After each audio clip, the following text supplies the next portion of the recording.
years, or I say I just retired, and that tells you kind of where my age is at, because it was the end of 2021, which I'm starting to come into that crowd where if it's within 10 years, it feels like it was just the other day.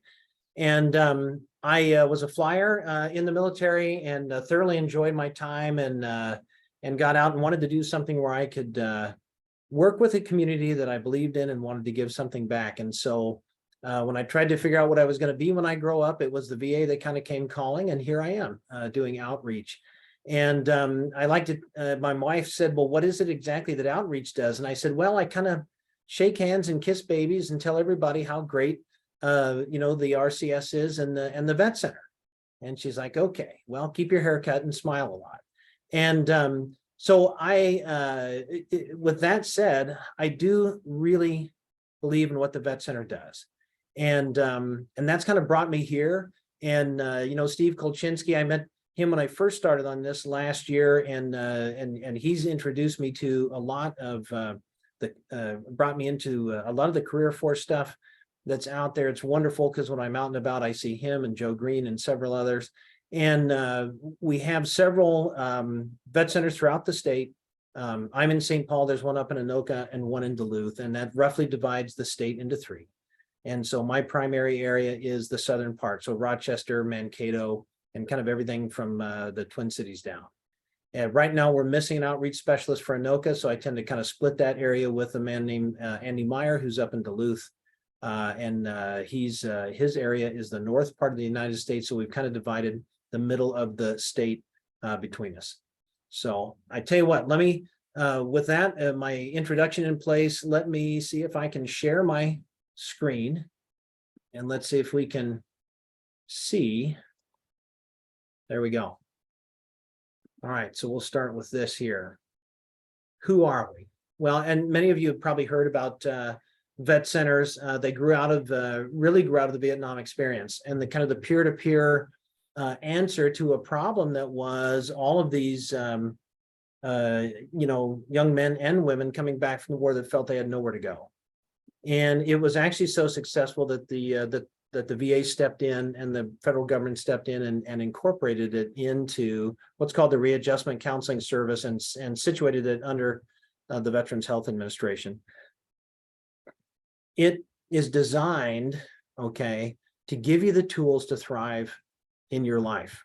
It's designed to reach out to those vets who served primarily in combat support, or suffered any kind of military sexual trauma, and now today into an area where anybody who's currently serving Guard, Reserve, or active duty and has experienced some kind of trauma in their military career.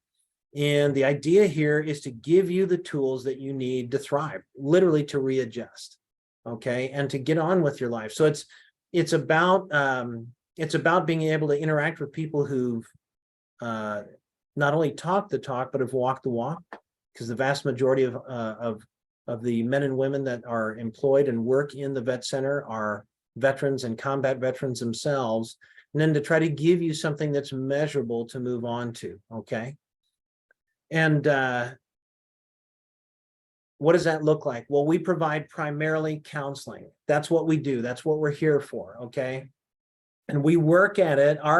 If you kind of think of the entire network, or what I would call sort of the web of veteran well-being, the part that the vet center would play in that is counseling. And we're sort of in that section where, from those who they just need somewhere to come and to talk and speak to somebody about some of the things that they've been involved in, and kind of get the tools they need to move on, to those who are experiencing some pretty strong suicidal ideation, for those who were involved in some kind of trauma, military sexual trauma, PTSD. We can kind of take that right up to the point where if someone needs immediate and constant care, at that point we would need to turn it over to the VA or TRICARE, or whoever their primary medical provider is. We also don't prescribe, right? So at that point you would need to step into a more medical setting. Like I said, we started out as peer-to-peer, and it has moved now into the OIF, OEF group primarily in that setting. And the vet centers made a conscious decision to go to kind of a much more professional counseling setting. So all of our counselors are licensed, clinical. Many can are set up to where they could simply go to the outside and run and operate their own counseling service. But in all cases, you have licensed counselors, not just volunteers like in the old, probably the old school setting coming out of the 80s and 90s. We work with the individual, and it's all geared toward the military individual. But in helping that individual readjust, all right, we can work with the individual, we can work with couples, we can work with the family. We also do grief counseling when it comes to that, okay? And then we have groups, and those groups, and I'll cover those a little bit more in depth. But those groups run from a lot of standard things like the Vietnam Veterans Group, Women's Veterans Group, OAF, OEF, to things that are a little bit more centered just in what that particular vet center might offer. For instance, in ourselves, we're going to have a gardening group that's starting up and will be running this summer. We also have equine therapy, and equine therapy is kind of, it's clearly new to me. Being a flyer, I wouldn't have known much about this, but literally working with horses. We have a couple of different outlets, one that works with individuals that need counseling and seem to respond to animals better. And in particular, horses turn out to be a very subtle and empathetic creatures, maybe in part because they allow the individual to kind of project whatever they're trying to deal with into a neutral setting and help them work through it. In some cases, the equine therapy is all about getting on the horse and riding eventually. In others, it isn't about riding the horse at all. It's about sort of interacting with the animal and finding, starting to find a pathway towards a little more openness and a little more peace on the inside. And these are also all licensed. There is such thing as a licensed clinical equine therapist. And so we offer some really interesting things. And I would, when it comes to that, I would encourage you to look into what those particular vet centers offer in your area. They have a standard setting, but then, like I said, there are some special things that they would go into. I think Anoka has a guitar fellowship, which is kind of a more of a leftover from the classic Vietnam veterans thing. We did have that. We just lost our guitar player, so we're looking for a new one. We do referrals, okay? So part of what we work with here is ours is all about counseling, but if you come in and you talk to us, in a lot of cases, the veterans or the current, especially the veterans that we're dealing with, a lot of them will be like, hey, I need to talk to somebody, but I also could really use some help, maybe with some housing. I've got some housing insecurity, or I'm looking for a job. Can you help there? Or, something I really do need to figure out how to get this benefits issue solved. We try to be that place that gives you a warm handoff to those resources. Okay, so rather than now how can we help you, we would simply take those questions and say, hey, something, we're not really the resource for that, but we can get you to the resource that is, which is why I'm happy to send a lot of people, if they're interested in jobs, I try to get them connected with Career Force. If they have some housing issues, we work closely with MACV. If they've got somewhere where they need to go kind of all day and they're looking to not just get some housing help, but maybe find a way to strengthen themselves to make a good presentation to an employer. Well, every third Saturday has a phenomenal process in place to help veterans who kind of fall into a place where they sort of need to retrain themselves on getting up, getting dressed, and not only making the right impression, but kind of setting the right track record to go and work on the outside.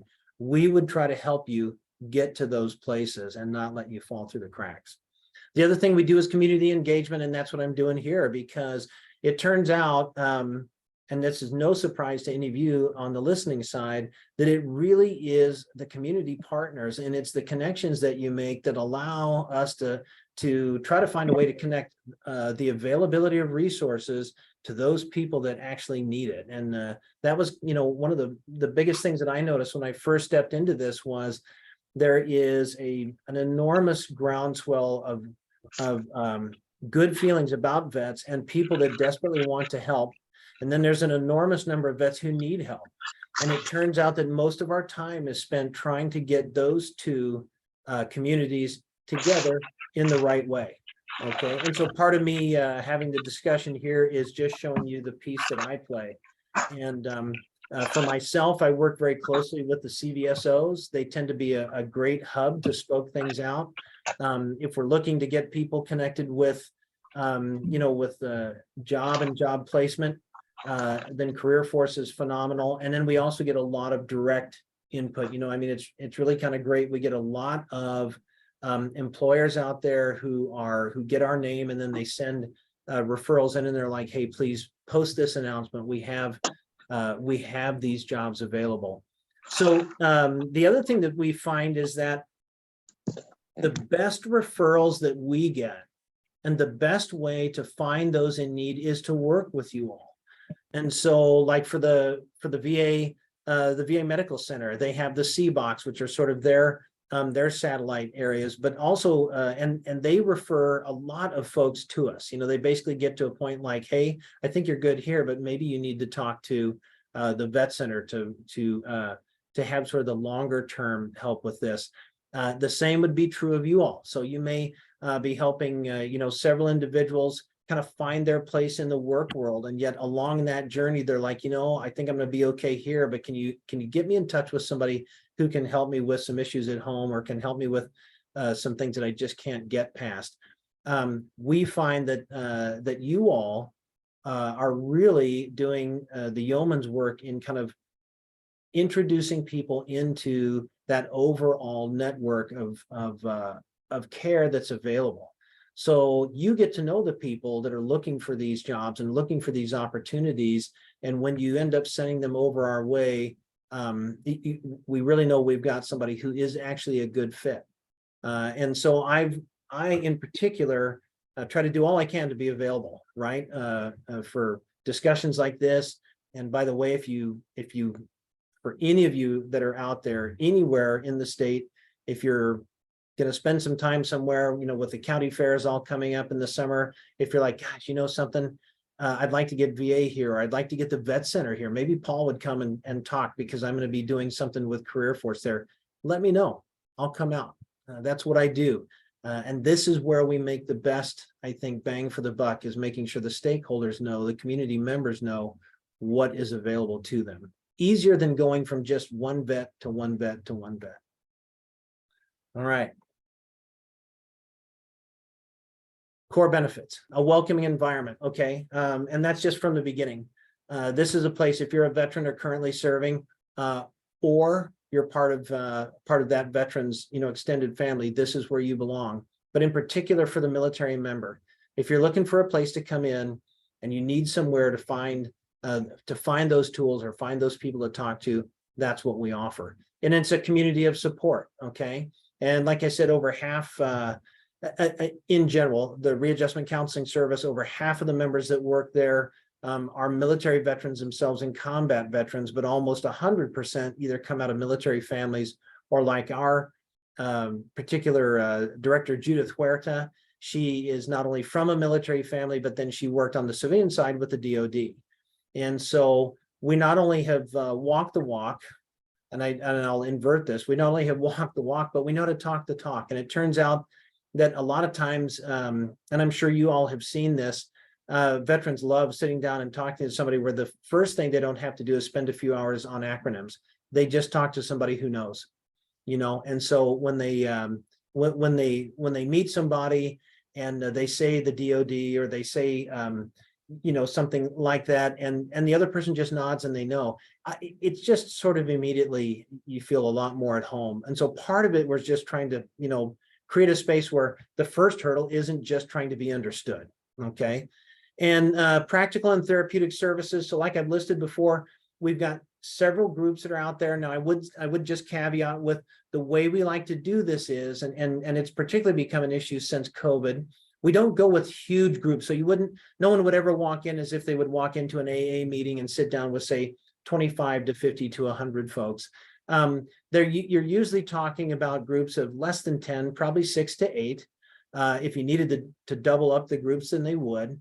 And what we like to do is bring the member in, have them talk for a while, find out what they need, get associated with a counselor, and then introduced into the group. Because as you can imagine, you want the group to thrive and you don't want it to be chaotic. And so a lot of times you just, the counselors need to make sure that they're making good decisions for the group as it already exists, and then for those new members who would want to come in. So we don't have people just walk in off the street and into a group. We do try to work that through a process that's healthy for everybody. Our therapies are all evidence-based, which is the way I guess things are done now. This is, like I said, I'm a flyer, so some of this is new to me, but I was greatly impressed. This is not an old school, come in, lay down on the couch, tell me your dreams, give me $150 and I'll see you next week. It's evidence-based. Everything is about giving genuine tools, right? So when you come in, it's about finding what works for you and then truly giving you some milestones to see, hey, is this therapy working? Because the whole idea is to get you to a place where you're healthy enough that you can thrive. We've all got challenges, and when you talk about the spectrum of mental health, some of us deal more with with aspects of our personality or integrating into our local community. But on the whole, you try to help those who come in to see us to get to a place where they're like, hey, something, thanks, I think I can do this now. And so that can be everything from cognitive behavioral therapy, processing therapy, EMDR, some of these things, which are just industry standards now, okay? So it's evidence-based. It's trying to give something that both you can see in your journey towards mental health, and that the counselor can work with you on it. And it's a transparent thing, right? One of the things that I was very interested in, it isn't about, you're always very supportive of the individuals coming in, but there's a difference between being someone that helps them on that journey and someone who's just an enabler or an activist. That's a different kind of thing. So when you come in here, you're going to see licensed counselors that are very professional and very understanding, and yet are working to get you to a place where you both don't hide from yourself and you can help yourself, rather than simply a kind of a cheerleading section, which may be appropriate in certain circumstances, but in the process of mental health and thriving, this takes a different path. Who do we serve? Like I said, it's going to be veterans, okay, and then currently serving members, active duty, guard, and reserve. And every year Congress keeps expanding the scope of who we help, and that's a good thing, not a bad thing. I like to say that we are a cup is half full, not half empty organization. And so it's one of those where instead of saying, no, you don't fit, go away, it's all right, this is the regulation. What's the spirit? What's the intent here behind this? Can we help? Let's find a way to help. And if we finally can't, then we'll try to get you somewhere where you can. And so in that sense, it's really expanded beyond just veterans. And then, like I said, we do work with the families. We work with couples, and we work with families as well, as long as it all relates to the individual. And that's the real key here. It does need to be about the military member. So for instance, if you had somebody who had been in the military, but then separate from that just has needs for family counseling or needs for marital counseling, if it turns out that that's not related to their readjustment because of something they experienced on deployment or in the military, then we'd help them find sort of the right avenue to get the help in their family counseling or the help in their marital counseling. But if it's related to the military member and their time in the service, then we're able to incorporate all that in. And it really has to do with combat, deployment, combat support, military sexual trauma. If you have had any of those things, you are qualified for life. Now, if you experience any kind of trauma while you're in uniform, you can also walk in.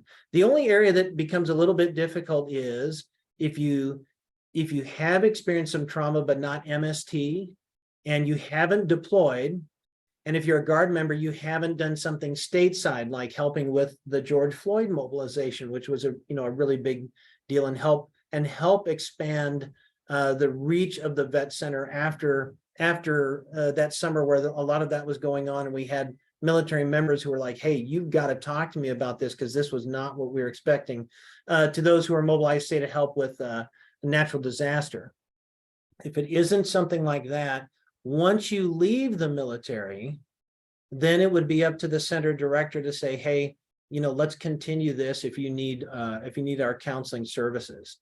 So there is kind of a small area where if you haven't deployed, you haven't experienced MST, and you do separate, then that's kind of the area where it's not 100% coverage. But let us work with that, right? Vet center directors have an extraordinary amount of discretion on who they will and will not see and who they can help and won't help. So, I used to like to say, don't grade yourself on a test. Don't give yourself a ticket when you get pulled over by the trooper. Let that be decided by them. So if you think you've got a military member or a veteran that needs some help and you're like, gosh, I don't know if they quite fit, call. Let the director make that decision. And certainly reassure the military member that while they're being seen, no one's just going to push them right out onto the curb and say, well, you're done. Okay, so integrate into that process. Let's help them get healthy, and then let's worry about if the coverage is going to come to a place where we have to make a decision. Well, let's make a decision at that time and not make it ahead of time. Eligibility requirements. Okay, this is the one eye chart that I'll give you.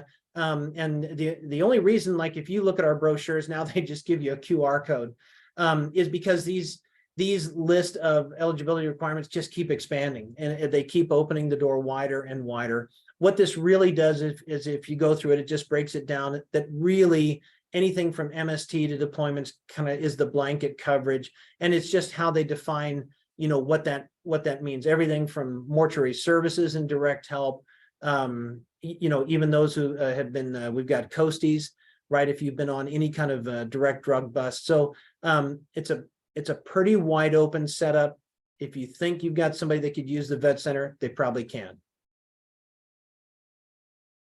Bottom line, we are completely confidential, guided by professionals. Many are combat vets.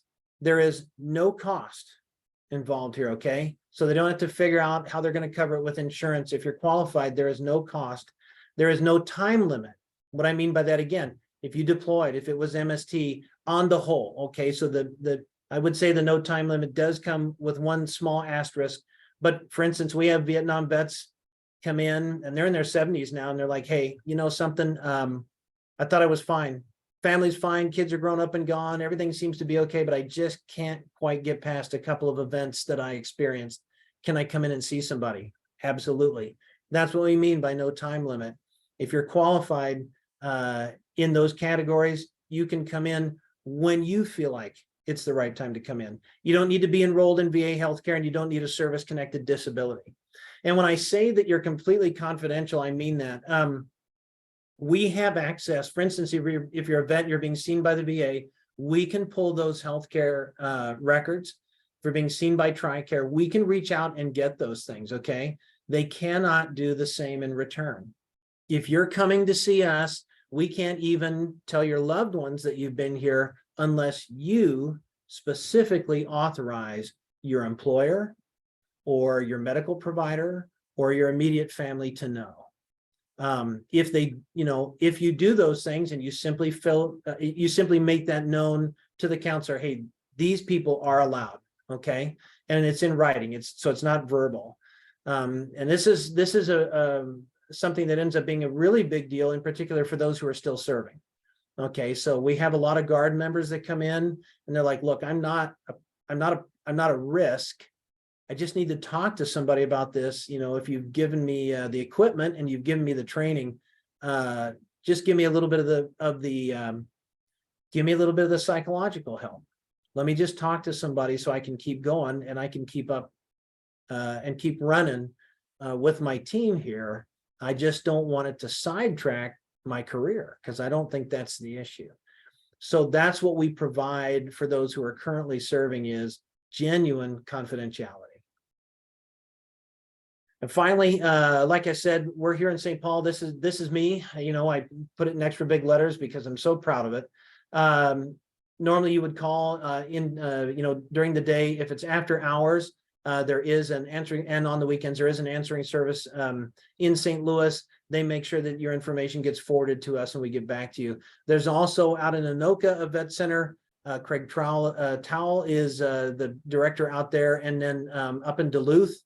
And from those areas now, they will also get some greater coverage, okay? So for instance, for us, we have each day of the week, we have all day long, we have a counselor that's in Mankato. And we may be expanding that counselor soon to 2 days in a row because we've had such a good response. We send one down to Rochester. Anoka has a full-time individual that's up in St. Cloud by the VA Medical Center up there. And then for Duluth, they also have some satellite locations. And ever since COVID has happened, we've just gotten a lot better at being able to do phone work with over the phone, and then also virtual, as you can imagine, which we're doing right now. The biggest thing there is we like to get the individual in first to be seen, and then established with a counselor, and then you can work with the virtual from there. And we're set up on a state-by-state basis. Okay, that's just the way the VA wants to do it. But for the veteran, go to the nearest vet center or go where you feel like you have the best opportunity to get your care. So for instance, we're pretty close, to the St. Croix. We have a lot of individuals that come over from the Wisconsin side. The vast majority of our counselors live on the Wisconsin side. And so the individual is free to go wherever they want, even though we're sort of set up on kind of a state basis. And then finally, one last thing that I think I may have alluded to, when it comes to the timeline of being seen.